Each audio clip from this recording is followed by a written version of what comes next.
దేవుడు చూస్తున్నాడని భయపడతాం, కానీ వాక్యం చెప్పింది కదా నేను దీన్ని మార్చుకోవాలని భయపడరు చాలామంది. మీకు చిన్న ఎగ్జాంపుల్ చూపిస్తాను, ఎంతమంది మనం మార్చుకుంటామో చూద్దాం. నేను మిమ్మల్ని మాట అడుగుతున్నాను, నాకు చెప్పండి, ఈ సమస్త సృష్టిని చేసింది తండ్రి అయిన దేవుడా, కుమారుడైన దేవుడా? వెరీ గుడ్, చెప్పండి గట్టిగా. తండ్రి అయిన చెప్తున్నారు, గట్టిగా చెప్పండి. సరే, ఎప్పుడైనా సరే హెబ్రీ పత్రిక 11వ అధ్యాయం 3వ వచనం చదివారా? చదవండి ఒకసారి.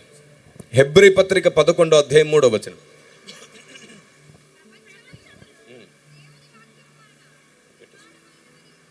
ప్రపంచములు దేవుని వాక్యము వలన నిర్మాణమైనవి. చాలు, ఇక్కడ చెప్పండి, వాక్యం అంటే ఎవరు? వాక్యం అంటే ఎవరు? దేవుడు, యేసుక్రీస్తు కదా. వాక్యం అంటే యేసుక్రీస్తు, ఎందుకంటే ఆయన శరీరధారిగా ఈ లోకానికి వచ్చిన వాక్యమై ఉన్న దేవుడు. నేను ఈ వచనం చూపిస్తే మీకు డౌట్ రావచ్చు.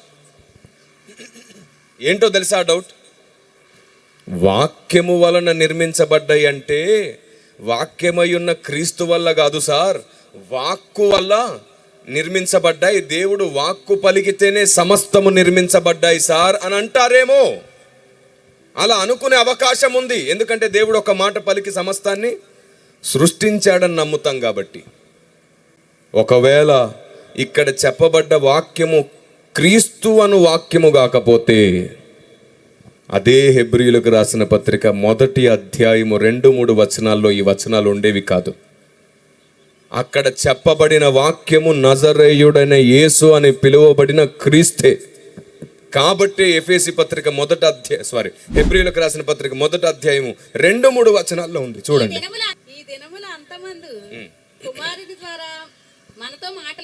ఎవరి ద్వారా? కుమారుని ద్వారా మనతో మాట్లాడాను. ఆయన ఆ కుమారుని సమస్తమునకు వారసునిగా నియమించెను. ఎవరి ద్వారా? ఎవరి ద్వారా?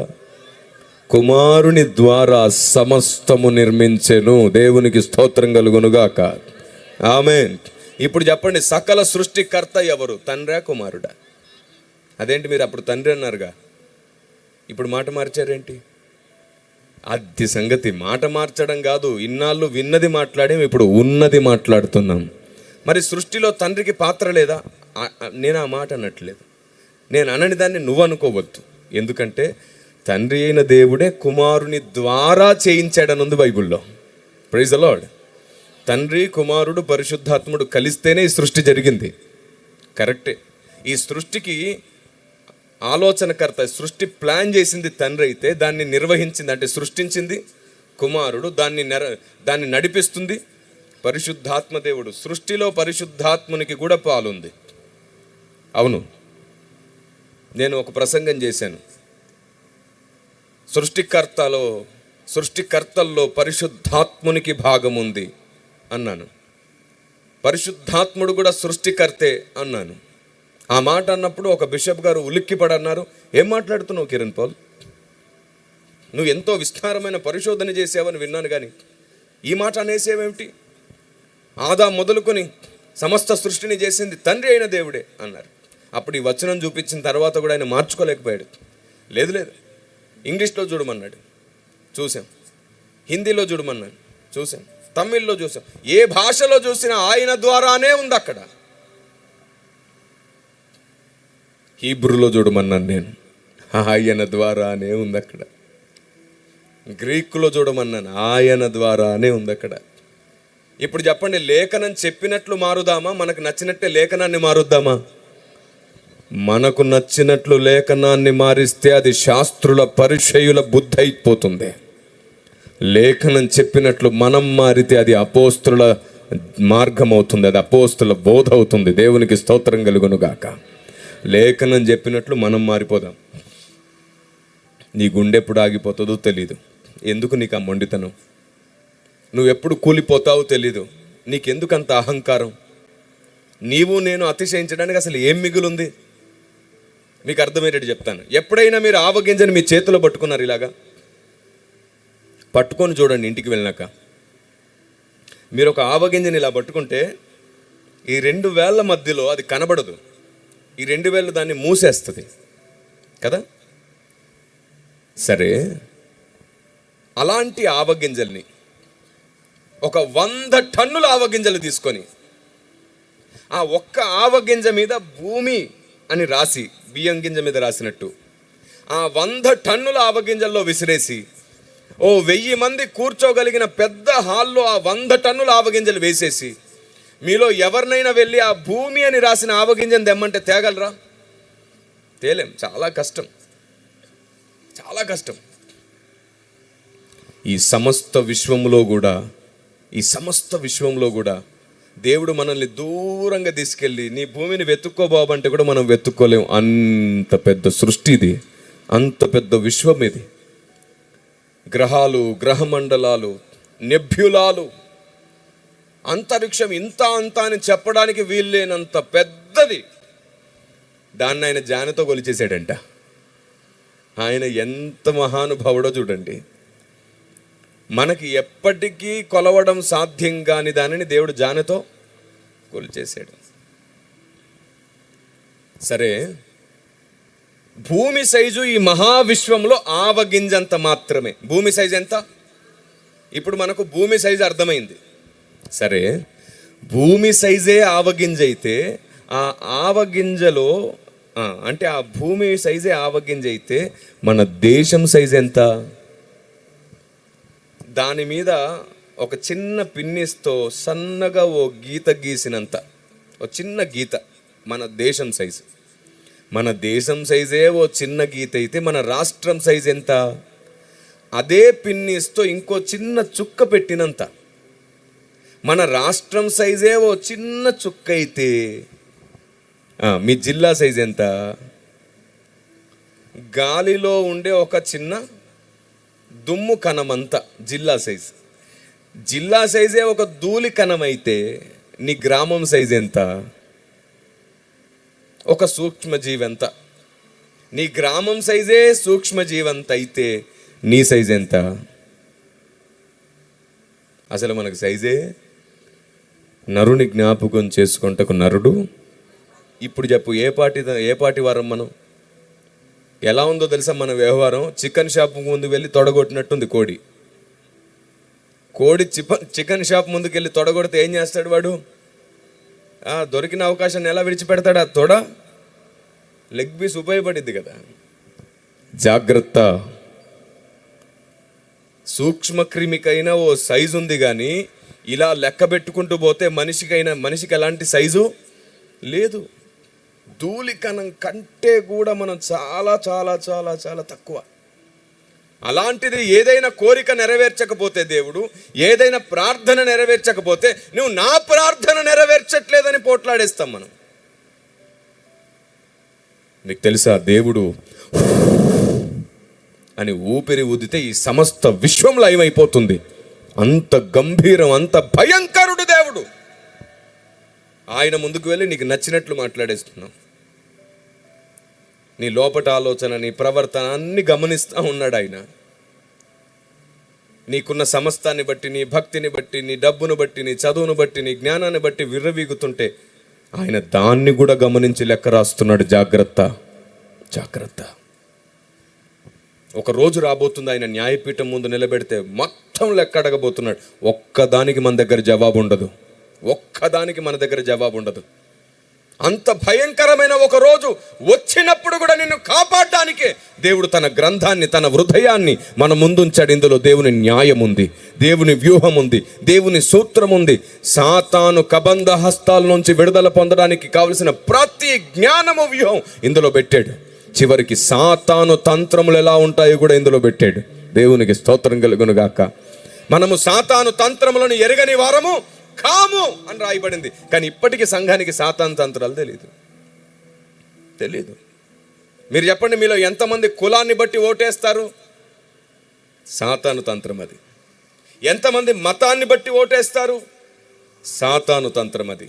ఎంతమంది అభిమానాన్ని బట్టి ఓట్లేస్తారు? సాతాను తంత్రం అది. ఎంతమంది క్రైస్తవులైనా సరే కులం గజ్జిపోలేదు? సాతాను తంత్రం అది. ఎంతమందికి ఆచారాల పిచ్చుంది? సాతాను తంత్రం అది. ఇలా నేను చెబుతూ పోతుంటే ఈ రాత్రంతా చెప్పడానికి కావలసినన్ని ఉచ్చుల్లో మనం ఉన్నాం. అందులోనే హల్లెలూయా స్తుతి మేము వాడుకుంటున్నాం. వాడి ఉచ్చులో ఉండి, వాడి చేతుల్లో బిగుసుకుపోయి, వాడి కాళ్ళ దగ్గర ఉండి, చూడండి ఎంత దారుణంగా ఉందో. మనం వాడిని బంధిస్తుంటాం, వాడి కాళ్ళ దగ్గర ఉండి యేసు నామములో బంధిస్తున్నానంటే చేసుకో అంటాడు వాడు. అది అలాంటి దయనీయమైన స్థితిలో సంఘం ఉంది. ఎందుకంటే వాడు భయపడేది దేవుని గూర్చిన జ్ఞానం నీలోనికి వచ్చినప్పుడు మాత్రమే. ఎందుకంటే దేవుని జ్ఞానం నీలోనికి వస్తే నువ్వు వాడి కాళ్ళ కింద కదా, వాడే నీ కాళ్ళ క్రింద చెదగదొక్కించబడతాడు. దేవునికి స్తోత్రం కలుగునుగాక. సంఘానికి దేవుని జ్ఞానం అందితే చాలు, సంఘం తన సైజు పెంచుకుంటుంది. ఎంత పెద్దగా ఎదుగుతుందో తెలుసా సంఘం? ఆయన పక్కన కూర్చునే అంతస్తుకు ఎదుగుతుంది. దేవునికి స్తోత్రం కలుగునుగాక. ఇప్పుడు చెప్పండి, మీకు ఏది ముఖ్యం? విచిత్రం చెప్పన, ఆరాధన, ఆదివారపు ఆరాధన చేసినా మన కోసం ఏడుస్తాం. ఇంట్లో గృహకూటాలు జరిగితే మన కోసం ఏడుస్తాం. సభలకు వచ్చి ఆరాధన చేస్తే మన కోసం ఏడుస్తాం. కూటం ఏదైనా కామన్గా మన కోసం ఏడుస్తాం. ఏం భక్తి సాధన అండి? ఆరాధనలో విజ్ఞాపనలు ఏమిటండి? కనీసం విచక్షణ పనిచేయట్లేదా? ఆరాధనలో చెయ్యి ఎత్తి ప్రభువా నా కొడుకుని కాపాడు, నా కూతుర్ని కాపాడు, నా అల్లుడిని కాపాడు. ఆరాధనలో విజ్ఞాపన ఏమిటి? సంఘానికి ప్రతిదీ క్రమంగా నేర్పించబడింది. ఆరాధనలో కష్టాలు, ఏడుపులు, అప్పులు, బాధలు కాదు. ఆరాధన అంటే ఆయన్ని హెచ్చించడం, ఆయన కృపను పాడడం, ఆయన సత్యాన్ని పాడడం, ఆయన నామాన్ని హెచ్చించేది ఆరాధన. విజ్ఞాపనకు సమయం ఉంటుంది. కన్నీళ్లతో అందరి కోసం విజ్ఞాపన చేయాలి. స్తుతి, ఆరాధన, వాక్యము, ప్రతిదానికి సమయం ఉంది. విచిత్రం. పాటలు పాడేటప్పుడు సేమ్, చేతులెత్తి ఆరాధించేటప్పుడు సేమ్, విజ్ఞాపనలు చేసేటప్పుడు సేమ్. అన్ని కిచిడి చేసి పడేసాం. బైబిల్ ఏమో క్రమమును, పద్ధతిని బోధిస్తుంది. కొరంథీ సంఘం చూడండి, ప్రతిది క్రమంగా చేసుకుంటూ వచ్చారంట. దేవుని ప్రజ, మనం మేలుకోవాలి. ఎంతసేపు కష్టాలు, బాధలు, ఇబ్బందులు, ఇరుకుల కోసం ఏడుస్తానే ఉన్నావు. నువ్వు అలా ఏడ్చేటట్లు సాతాను చేస్తున్నాడు. అది సాతాను తంత్రములో ఒక భాగం. మీకు తెలుసా, నేను మీకు సాతాను తంత్రం పరిచయం చేయనా? మీకు శ్రమ కలిగితే తొలగించు ప్రభువా అని ఏడుస్తారే, అది కూడా సాతాను తంత్రమే. మనకు తెలియదు వాడి తంత్రంలో ఉన్నామని. ఎందుకంటే వాడి అనుమతి, సాతాను దేవుని అనుమతి లేకుండా వాడు కూడా మన వెంట్రుకను చేయలేడు. ఓకే, అది మనం నమ్ముదాం. అంత విశ్వాసం, అంత ధైర్యాన్ని కలిగిస్తుంది. ఓకే, దేవుని అనుమతి లేకుండా ఒక వెంట్రుక కూడా రాలేదు. ఓకే, సరే, ఒక శ్రమే నీ జీవితంలోనికి వస్తే దేవుడు చూడకుండా, దేవునికి తెలియకుండానే వచ్చేస్తుందా? తెలియకుండా వస్తుందా? 3 రకాలుగా శ్రమలు వస్తాయి. 1, నీ బుద్ధితో నువ్వు తెచ్చుకుంటావు తప్పుడు పనులు చేసి. 2, నిన్ను నిరూపించడానికి, నిన్ను గొప్ప చేసి బంగారంగా మార్చడానికి దేవుడు శ్రమలు అనుమతిస్తాడు. ఓకే. 3వది, నీ చుట్టూండే వారి వల్ల కూడా నీకు శ్రమలు వస్తాయి, బాధలు వస్తాయి. నువ్వు ఎంత బాగున్నా నీ చుట్టూండే నీ ఫ్యామిలీయో, బంధువులో, స్నేహితులు, ఎవరి వల్లనే శ్రమలు వస్తాయి. ఈ 3 రకాల శ్రమలను కూడా ఎదిరించే శక్తి పరిశుద్ధాత్మ దేవుడు నీకు ఇస్తాడు. ఆమేన్. ఎట్లాగిస్తాడంటే, నీవు తెలివి తక్కువగా శ్రమల్లో పడ్డా అది నీకు అనుభవంగా మార్చి నీకు శక్తిగా ఇస్తాడు. మొదటి విషయం. 2వది, దేవుడు కానీ శ్రమలు అనుమతించాడు అంటే నువ్వు అదృష్టవంతుడివే, ఎందుకంటే నీ అంతస్తు పెంచబోతున్నాడు. 3వది, నీ చుట్టూండే వారి వల్ల నీకు శ్రమ వచ్చినప్పుడు కూడా, వారి వల్ల కలిగిన శ్రమలలో కూడా నీవు అనేకులకు అనుభవం, అనేకులకు వెలుగుగా మారిపోతావు. Praise the lord. అక్కడ నీ ప్రేమ పరీక్షించబడుతుంది, అక్కడ నీ ఓర్పు పరీక్షించబడుతుంది, అక్కడ నీ సహనం పరీక్షించబడుతుంది. మనం ఏం చేస్తాం తెలుసా? శ్రమ రాగానే తొలగించు ప్రభువా అని ప్రార్థిస్తాం. తప్పు ప్రార్థన. అదే తప్పు నేను చేసినప్పుడు దేవుడు నన్ను గద్దించాడు. తప్పు ప్రార్థన. కీడు నుండి తప్పించు ప్రభువా అని అడగండి. కీడు అంటే శ్రమ కాదు, మరణాపాయ స్థితి. ఓకే, అలాంటి ప్రమాదకరమైన స్థితుల నుంచి దేవుడు తప్పించమని అడగండి. దుష్టుని నుండి తప్పించమని అడగండి, శ్రమ నుండి తప్పించమని కాదు. ఎందుకో తెలుసా? శోధన సహించువాడు అనే మాట నిలబడి ఉంది. ఇంకా శ్రమ తొలగించు ప్రభువా కాదు, ఏ కారణంతో శ్రమ వచ్చిందో ప్రభువా, ఏం నేర్పించాలనుకుంటున్నావో దానిని నేర్చుకునే ఓపికను వరముగా ఇవ్వు ప్రభువా, సహనాన్ని వరముగా ఇవ్వు ప్రభువా అని అడగండి. అంత మాత్రమే కాదు, శ్రమలను తొలగించు ప్రభువా కాదు, శ్రమలను పోరాడి గెలిచే శక్తిని నాకు ఇవ్వు ప్రభువా అని అడుగు. దేవునికి స్తోత్రం కలుగునుగాక. తొలగించమంటే మీకు అది చాతగాని తనంగా అనిపించట్లేదా? పిరికి ప్రార్థనలాగా అనిపించట్లేదా?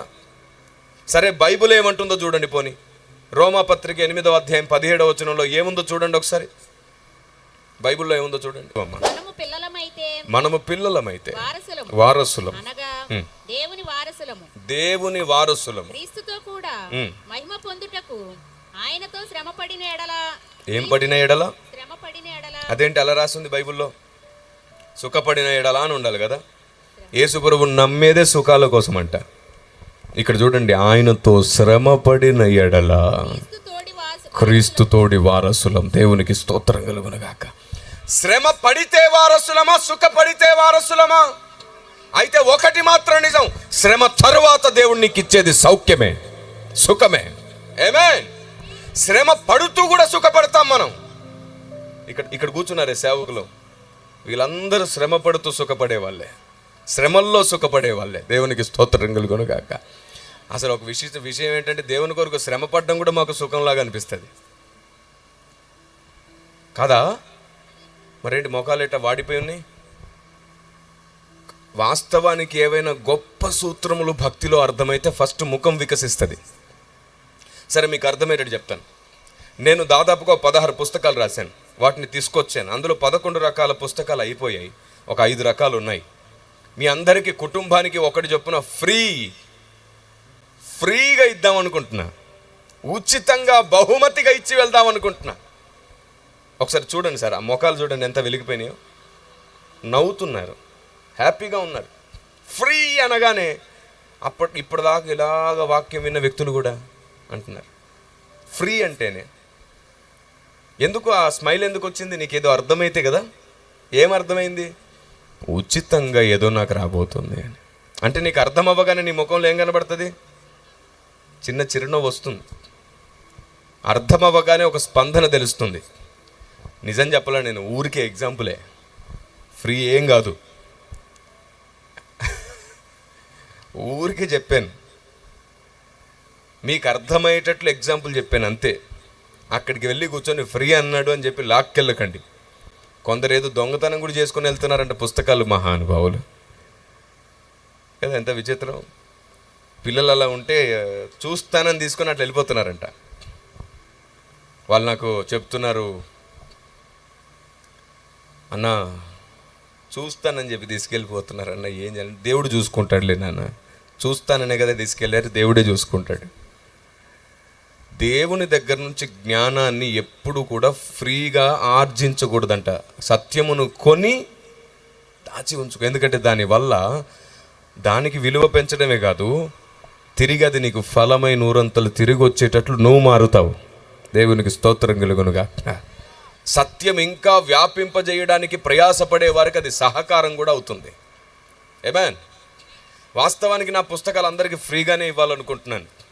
మళ్ళీ నేను ఆ పాయింట్ దగ్గరకు వస్తాను. శ్రమ గురించి కదా మనం మాట్లాడుతున్నాం, అక్కడికి వస్తాను. ఫ్రీగా ఇవ్వాలనే ఆలోచన నాకు ఉండింది. నా మొదటి పుస్తకం రాసినప్పుడు అండి, ఈ టైపింగ్ చేసే DTP చేసే వాళ్ళ దగ్గరికి వెళ్ళాను. నాకు అప్పుడు అంత పెద్ద ఆఫీస్ లేదు, అంతమంది పనిచేసే వాళ్ళు లేరు. నా మొదటి పుస్తకం రాసినప్పుడు ఎప్పుడు దాదాపుగా 12-13 సంవత్సరాల క్రితం DTP చేసే వాళ్ళ దగ్గరికి వెళ్ళి, సహోదరుడా బుక్కును డిజైన్ చేసి నాకు ఇవ్వుము, నీ కొరకు ప్రార్థన చేసేదను, డబ్బులు లేవు సుమి అన్న. వాడన్నాడు, వద్దు సుమి, రోడ్డున పడేదను, నా డబ్బులు నాకు ఇవ్వు అని. పెట్రోల్ బంక్ దగ్గర బండి ఆపి, పెట్రోల్ ఫుల్ ట్యాంక్ కొట్టు సహోదరుడా, నీవు నీ కుటుంబము నీ ఉద్యోగము బాగుండేటట్లు ప్రార్థన చేస్తానంటే, వద్దు సుమి, నా ఉద్యోగం ఊడును, డబ్బులు ఇవ్వమన్నాడు. సరే అన్నాడు. ప్రింటింగ్ ప్రెస్ దగ్గరికి వెళ్ళి సేమ్ మళ్ళీ, సహోదరుడా ఓ 2000 కాపీలు ప్రింట్ చేయము. ఆయన వద్దు సుమి, నా వ్యాపారం రోడ్డున పడుతుంది, నాకు డబ్బులు ఇవ్వమన్నాడు. ఇప్పుడు చెప్పండి, ఉచితంగా అవన్నీ అవుతున్నాయా? మరి ఉచితంగా అడగడానికి లేదా? శ్రమలు వస్తేనే తొలగించు ప్రభువా అని ఏడుస్తున్న మనకి అక్కడ ఏమని రాయబడింది? రోమ 8:17 ఆయనతో కూడా శ్రమ పడిన ఎడల ఆయన తోడి వారసులం. శ్రమ పడితే వారసత్వం అంట, సుఖపడితే కాదు. నేను మిమ్మల్ని ఒక మాట అడుగుతాను, సరిగ్గా చెప్పండి. మీకు సుఖము కావాలా, సౌఖ్యం కావాలా? సుఖమా, సౌఖ్యమా? అదేంటి సార్ రెండు ఒకటే కదా అనుకుంటారు. కాదు కాదు. సుఖపడాలనుకున్నప్పుడు నువ్వు భక్తిలో ఎదగలేవు, కానీ శ్రమ పడుతూ దేవుని చిత్తం నెరవేరుస్తుంటే ఆయన సౌఖ్యం కూడా ఇస్తాడు. Praise the lord. ఆమేన్. చూడండి, నేను కాలినడకన సేవ చేసిన అనుభవం నాకుంది. 760 గ్రామాలకు పైగా తిరిగి సేవ చేయగలిగే కృపను దేవుడిచ్చాడు 10 సంవత్సరాల పాటు. 760 గ్రామాలలో సువార్త, వీధి సువార్తలు, గ్రామ సువార్తలు చేసే కృప దేవుడు నాకు ఇచ్చాడు. కాలినడకనతో చేసాం, సైకిల్ పైన చేసాం, బైక్ పైన చేసాం. ఏమండి, కొండల్లో తాండాల మధ్యలోని కూడా వెళ్ళాం. కర్ణాటక, మహారాష్ట్ర, ఛత్తీస్గఢ్ ప్రాంతాలు తిరిగాం. చాలా భయంకరమైనటువంటి ప్రజల మధ్యలోని కూడా వెళ్ళాం. నాగాలాండ్లో ఉండేటువంటి ప్రాంత ప్రజల మధ్యలో కూడా వెళ్ళాం. దేవుడు చాలా ఉన్నతమైన అనుభవాలను నేర్పించాడు. బస్సులో తిరిగిన అనుభవం ఉంది, ఆటోల్లో తిరిగిన అనుభవం ఉంది, బస్సులు దొరకపోతే బస్టాండ్లో పడుకున్న అనుభవం ఉంది, పేపర్ బండ్లలో తిరిగి సువార్త చేసిన అనుభవం ఉంది. ప్రతి చోట దేవుడు అనుభవించేటట్లు చేశాడు. విరిగి నలగొట్టాడు. సమయం వచ్చినప్పుడే ఈ దీపాన్ని స్తంభం మీదకి ఎక్కించాడు ఆయన. దేవునికి స్తోత్రం కలుగునుగా. ఆమేన్. ఈరోజు చాలామంది అంటారు ఆయన ఊరికే ఫ్లైట్లో తిరుగుతాడు, ఆయన చుట్టూ ఎన్నో కార్లు ఉంటాయి, ఇంతమంది ఉన్నారు, చాలా సౌకర్యం ఉందని అనుకుంటున్నారు. మీకు తెలుసా ఎన్ని రకాలుగా విరిగి నలిగితే దేవుడు ఈ మాత్రం సౌకర్యం ఇస్తున్నాడో తెలుసా? మాకు ఇది సుఖం కాదు, ఆయన పని వేగంగా చేయడానికి కావలసిన ఏర్పాట్లు మాత్రమే. మీరే చెప్పండి. నేను ఒకప్పుడు గ్రామం నుంచి గ్రామానికి వెళ్ళడానికి సైకిల్ దొక్కుకొని వెళ్ళిపోయేవాడిని. ఆ తర్వాత మండలం నుంచి మండలం తిరగడానికి బైక్ మీద కూడా వెళ్ళాను. ఆ తర్వాత జిల్లా నుండి జిల్లా తిరగడానికి బస్సుల్లో తిరిగాను.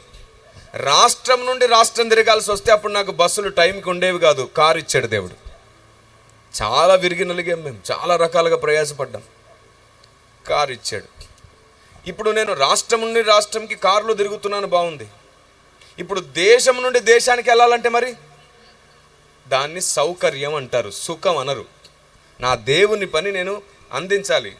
ఒక ఆయన అన్నాడు, ఎందుకు సార్ అంతంత డబ్బులు పెట్టి ఫ్లైట్లో పోయేది, ఓడలో కూడా పోవచ్చు అన్నాడు. నేనన్నాను, కుళ్ళు పోతాడా, ఎంత కుళ్ళు నీకు, అదేంటి అంత మాట అన్నావు అన్నాడు. మీరు చెప్పండి, ఓడలో ఒక దేశం నుంచి ఇంకో దేశానికి పోవడానికి ఎన్ని రోజులు పడుతుంది? దాదాపుగా వారం రోజులు. దగ్గర దేశం అయితే 4 నుంచి 5-6 రోజుల కంటే ఎక్కువ, లేదా 10 రోజులు కూడా పట్టవచ్చు. దూరం దేశం అయితే 3 నెలలు 4 నెలలు కూడా పడుతుంది. ఈలోపు సముద్ర వాతావరణం పడకపోతే నువ్వు కూడా పడతావు. చాలా జరుగుతాయి. ఈ పిచ్చి ఆలోచన విధానాన్ని పక్కన పెడితే, నేను ఫ్లైట్ ఎక్కి దుబాయ్ వెళ్ళాల్సి వస్తే 3:30-4 గంటల్లో వెళ్ళిపోతాం. సింగపూర్ వెళ్ళాలంటే 4:30-5 గంటలు వెళ్ళిపోతాం. అమెరికా వెళ్ళాలంటే కరెక్ట్గా ఇప్పుడున్నటువంటి పరిస్థితుల్లో 24 గంటల్లో ఈజీగా రీచ్ అయిపోతున్నాం.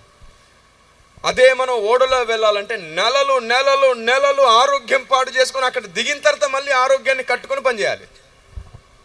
డబ్బు మిగిల్చుకోవడం ముఖ్యమా, దేవుని పని జరగడం ముఖ్యమా? అందుకు సౌకర్యం పెరిగింది అంతే. ఇది సుఖం కాదు, దేవుని పని వేగంగా చేయడానికి సౌకర్యం. ఆమేన్.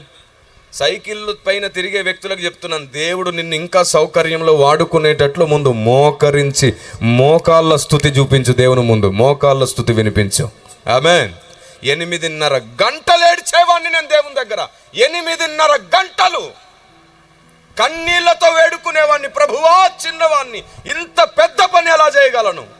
8:30 గంటలు. ఎప్పుడో తెల్లవారుజామున మోకరిస్తే సాయంకాలం వరకు కేవలం 2-3 గ్యాపులు మాత్రమే రెస్ట్ ఉండేది. భోజనం టైంకి లేచేవాళ్ళం, జస్ట్ 2-3 గ్యాపులు మాత్రమే. 8:30 గంటలు ఏడిచి సాయంకాలాలు ఏదో గ్రామానికి వెళ్ళి దేవుని ఉన్నతమైన అద్భుతాలు జరుగుతుంటే ప్రజలు అనేకులు బాగుపడుతూ స్వస్థపడుతూ సువార్త వింటూ సంఘాలు కట్టబడుతూ వచ్చాయి. దేవునికి స్తోత్రం కలుగునుగాక. 8:30 గంటలు కన్నీళ్లు గార్చేవాడిని. కొన్ని గంటల పాటు మానక గ్రంథాన్ని చదువుతూ మోకాళ్ళ మీద ఉండేవాడిని. ఎందరో పెద్దలను అడిగి తెలుసుకుంటూ ఉండేవాడిని, ఎవరిని తృణీకరించేవాడిని కాదు. అతడు ముస్లిమైనా, క్రైస్తవుడైనా, హైందవుడైనా నాకు వచ్చిన ప్రశ్నకు అందరిని అడుగుతూ వెళ్ళేవాడిని. ఎవరి దగ్గరైనా జవాబు ఉండొచ్చు అని వెతికేవాడిని. అందరినీ గౌరవిస్తూ పరిగెత్తిన మనసును దేవుడు నాకు నేర్పించాడు. అందుకే ఆ రోజు చేసిన కష్టానికి ఫలమే ఈరోజు దేవుడిచ్చిన అంతస్తు. దేవునికి స్తోత్రం కలుగునుగాక. చాలామంది ఈజీగా మాట్లాడేస్తుంటారు విశ్వాసులు. చూడండి, ఆ సేవకుడు ఈ సేవకుడు చూడండి, విశ్వాసులేమో అక్కడెక్కడో ఉన్నారు, సేవకులేమో అన్ని సంపాదించుకుంటున్నారంట. మేము సేవకు వచ్చినప్పుడు ఉన్నవన్నీ పోగొట్టుకొని ఏవో సంపాదించుకోవాలనే ఆలోచనతో రాలా. ఉన్నవన్నిటిని పోగొట్టుకొని ఉద్యోగం కూడా, కుటుంబాన్ని పోషించడానికి ఉద్యోగం కూడా కాదు, దేవుని సేవే మా బ్రతుకు, బ్రతికినంత వరకు సేవ, లేదంటే చావే లాభం అనుకొని సేవకు వచ్చిన తర్వాత మా నమ్మకత్వాన్ని, కష్టాన్ని, కన్నీటిని చూసిన దేవుడు అంచలంచలుగా అనేకుల కొరకు ఆశీర్వాదంగా ముందుకు నడిపిస్తూ ఉంటే ఈ వేగం, ఈ సేవ వేగం పెరుగుతున్న కొద్దీ కావలసినగా దేవుడిచ్చిన సౌకర్యం, దేవుడిచ్చిన కాపుదల, ఆయన్ని నమ్ముకొని ఏదైనా పోగొట్టుకుంటే ఆయన నూరంతలిస్తాడన్న మాటకే సేవకులకు అన్ని కలుగుతున్నాయి. దేవునికి స్తోత్రం కలుగును గాక. సేవకుల పిల్లలు గొప్పగా చదవాలి, ఎందుకంటే వారు తమ జీవితాన్ని దేవునికి సమర్పించుకున్నారు. దేవుడు వారి పిల్లలకు అన్యాయం చేయడు.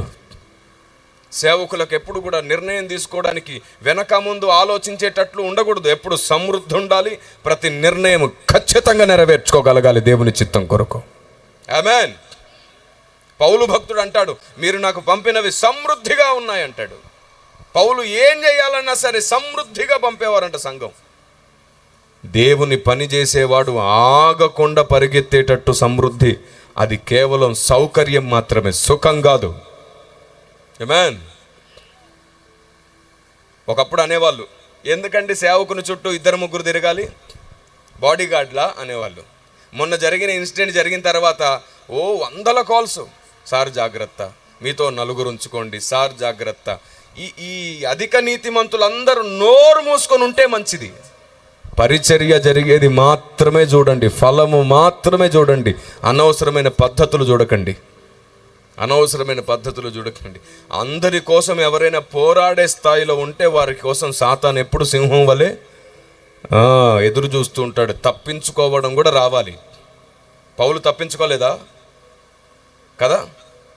ఆయన టైం రాలేదని క్రీస్తు అక్కడి నుంచి వెళ్ళిపోలేదా?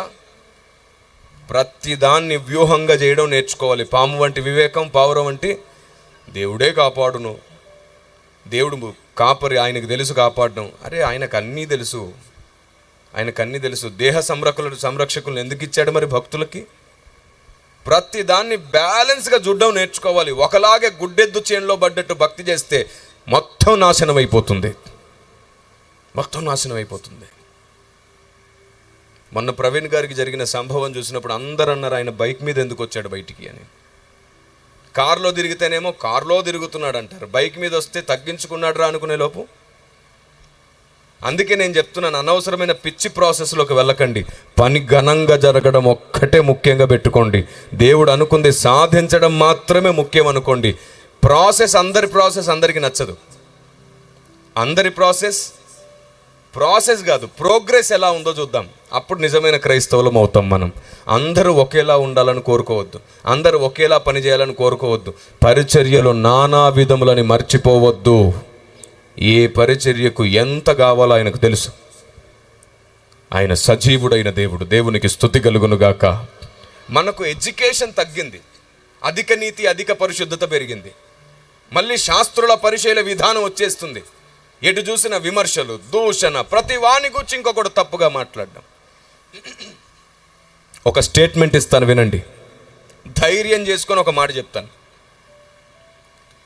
ఏ సేవకుడి దగ్గరైనా, ఏ విశ్వాసి దగ్గరైనా, ఏ మనిషి దగ్గరైనా తప్పు పట్టడానికి కావలసినవి ఉంటాయి. 10% ఒకటి దగ్గర తప్పులు లేకుండా ఉండవు. కానీ 90% వాడు తనను తను నలగొట్టుకొని దేవుని కొరకు బతుకుతుంటాడు. ఇప్పుడు చెప్పండి, అతని దగ్గర కనబడుతున్న 90% ఫలాన్ని చూస్తావా? ఇంకా తను మార్చుకోదగినగా మిగిలినటువంటి ఆ 10% చూస్తావా? మనం ఆ 10% చూస్తాం. కానీ నా ప్రభువు ఆ 90% బట్టి ఈ 10% కూడా త్వరగా అతడు సరి చేసుకొని సంపూర్ణ సిద్ధి పొందేటట్లు నడిపిస్తాడు ఆయన. దేవునికి స్తోత్రం కలుగునుగాక. ఆయన మనందరికీ అవకాశాలు ఇస్తున్నాడు. పౌలేమన్నాడు, నేను ఇంకా సంపూర్ణ సిద్ధి పొందలేదన్నాడు. పరిపూర్ణుడని నేను అనుకోవట్లేదన్నాడు. ఏలియా మీ వంటి మనం అందరము మానవ స్వభావాల్లో ఎక్కడో చోట తప్పిదాలు జరుగుతాయి, కానీ ఆ మనిషే తప్పుడు మనిషిని తీర్పు తీర్చకండి. అలా తీర్పు తీర్చాల్సి వస్తే దావీదుని ఎందుకు ఇప్పటికి తప్పుడు మనిషి అనలేదు? కేవలం అతడు చేసిన తప్పును మాత్రమే ఖండించి అతన్ని మాత్రం ఖండించం మనం. ఎందుకంటే అతడు మారు మనసు పొందాడని, పశ్చాత్తాపడ్డాడని, దేవుడు అతన్ని క్షమించాడని మాట్లాడుకుంటాం. అదే పరిస్థితి మిగతా వారి జీవితంలో కూడా జరిగినట్టు నీకు కళ్ళారా చూడలేవు కదా. దేవుడు క్షమించినట్లు, వాళ్ళు పశ్చాత్తాపడ్డట్టు, దేవుడు కనికరించినట్లు నీకు తెలియదు కదా. వేలు చూపును బట్టి ఎలా తీర్పు తీరుస్తావు? అందుకే నేను చెప్తున్నాను, ఇలాంటి వ్యర్థత మొత్తం పక్కన పెట్టి పడిపోయిన వారిని నిలబెడదాం. విమర్శించొద్దు. ఆరిపోతున్న వారిని వెలిగిద్దాం. ఆట పట్టించొద్దు. ఆగిపోయిన పనిని ముందుకు కొనసాగిద్దాం. ఒకరినొకరు వెనక్కి లాక్కోవద్దు. మనం అందరం కలిసి ముందు దేవుని రాజ్యాన్ని కట్టే ప్రయత్నం చేద్దాం. దేవుడు మనందరిని కడుతూ నడిపిస్తాడు. దేవునికి స్తోత్రం కలుగునుగాక. Praise the Lord. విచిత్రం చూడండి, ఒకప్పుడు లోకంలో ఉన్నవన్నీ క్రీస్తులోనికి తప్పించడానికి మనం కన్నీళ్లు గార్చాం, ఉపవాసాలను పోరాం, చావడానికి కూడా ఇష్టపడ్డాం. వాడు క్రీస్తులోకి వచ్చిన తర్వాత వీటన్నిటితో పొడిచి చంపుతాం. ఎంత దౌర్భాగ్యం. మారాలి. భక్తి అంటే పరిచయుల్లాగా మారడం కాదు, పౌలులాగా మారుదాం. పౌలు బలహీనులకు కూడా బలహీనుడుగా ఉండి వారిని బలవంతులుగా మార్చుకున్న నిజమైన నాయకుడు, నిజమైన క్రీస్తు దాసుడు.